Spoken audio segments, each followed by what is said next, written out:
There's some folk that teach God is going to allow us to sow our wild oats. And then when we get older, and the functioning fanatics ain't functioning like they used to function, then we serve God. Is that how God wants us to treat him? Does God want me to give all of my strength and all of my good use of my body to the devil? And then when I get old and old, I got one leg in the grave and the other one slowly crawling toward it, then I want God to receive me. Hello in here.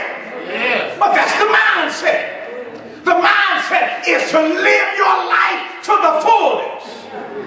God gonna give you time. God ain't guaranteed you nothing. You don't know, as James says, what's gonna be on the morrow. It is evil for you to think that God is going to let me sin today and allow me tomorrow to get it right. James said, that ain't nothing but evil. That ain't nothing but the devil talking to you. And you got your ears wide open, just sucking it all in. What you said, Doug? Hello in here. And you're following what he wants you to do rather than what God wants you to do. Paul answered the question, Sister Williams, by saying, God forbid. How can we that are dead to sin,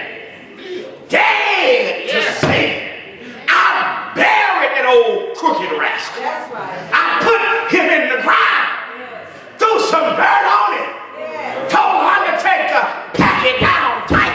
I don't want him getting up from the grave. You follow me? If any man be in Christ, he's a new creation. All things are passed away. Everything starts brand new. I put him to death. That old cussing man, he supposed to be dead. That old stealing man, you know, we crafty at stealing now. Yeah, we take from the job. They owe me this. Hello in here. Oh, yeah. That old fornicating man. That old fornicating fella who chasing everything that looked like it needed to be chased. Hello? You follow me? He's supposed to be dead and buried. Paul said, how can ye that are dead to sin live any longer therein? You should have died to the love and the practice of sin. That's how you walk with God. You get rid of stuff that keeps you from walking with God. Now, let me show you something else as I hasten. Look at Ephesians chapter 4. Ephesians chapter 4 and verse number 1. Because in order to walk with God, I have to walk according to his commandments. Did you get that? I got to walk according to his commandments. In Ephesians 4:1, Paul says, I therefore, the prisoner of the Lord, beseech you that you walk worthy of the vocation wherewith ye are called. In other words, God has called you to be his child. And God is saying, now live your life like you my child. You follow what I'm saying? God said, I called you to be my child.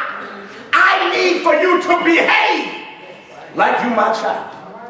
We tell our own children, now, when you go down there, wherever they going, and we ain't going with them, a good parent reminds the child that they are their child. You follow me? Tell my little girl every morning, before she go to school, you gonna have a good day today. Hello in here? Your last name Tillman, and Tillman has determined all Tillman's gonna have a good day today.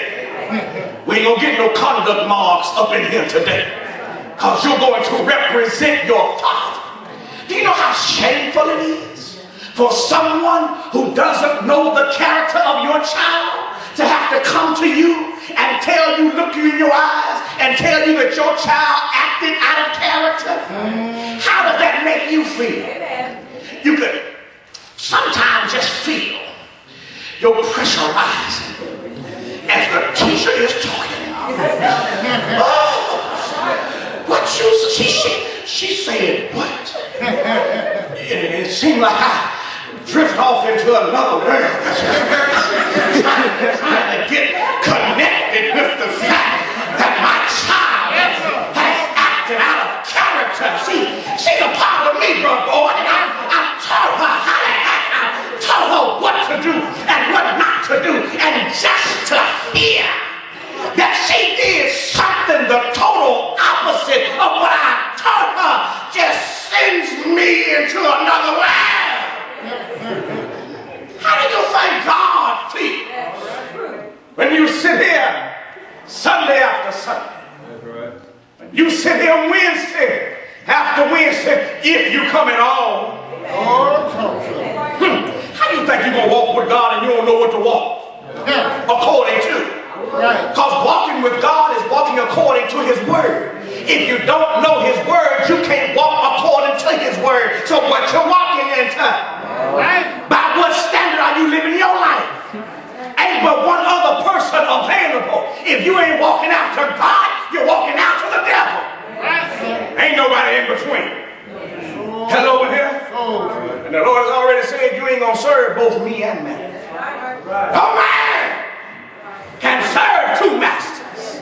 He said you ain't going to hold on to me when it's convenient and then run with the other fella when you want to. With God, it's all or nothing at all. To walk with Him is to walk according to His Word. Paul says he's beseeching them, he's begging them that they walk worthy of the calling wherein they have been called. Simply put, you a Christian. And folk all around you ought to know you a Christian. Not because you got a cross on your neck. Hello in here? Having a cross on your neck don't get you no near the cross than having it on around your ankle. Having it on you ain't doing you a bit of good. You can't just have it on you. You got to have it in you. You got to get it on the inside. What's on the outside doesn't amount to anything. So to walk with Him is to walk according to His Word. But it's also to walk in His ways. Look at 1 Peter chapter 2 and verse number 9. 1 Peter 2 and verse 9, but ye are a chosen generation, a royal priesthood, and holy nation. Y'all hear how Peter talk about us? He says some mighty good things about us. In case you weren't listening, let me read it again. We're a chosen generation. We didn't just half-hazardly fall up in here. We are the chosen ones of God. A royal priesthood. I'm a part of royalty. I partner with the king's kids. Because I am of a royal priesthood and holy nation. That's the reason why you ought not see no unholiness in my character or my behavior. To be holy is to be God-like. God is holy, and God wants His children to be holy. He says a peculiar people. We're supposed to stand out. We're not to be like everybody else. We don't look like the world. We don't act like the world. At least we ought not to. We ought not to strive to be like them. But we ought to be different and separate from them because we are a peculiar people. When people look at our lives, they ought to see something in us that they don't see in other folk in the world. It's a shame.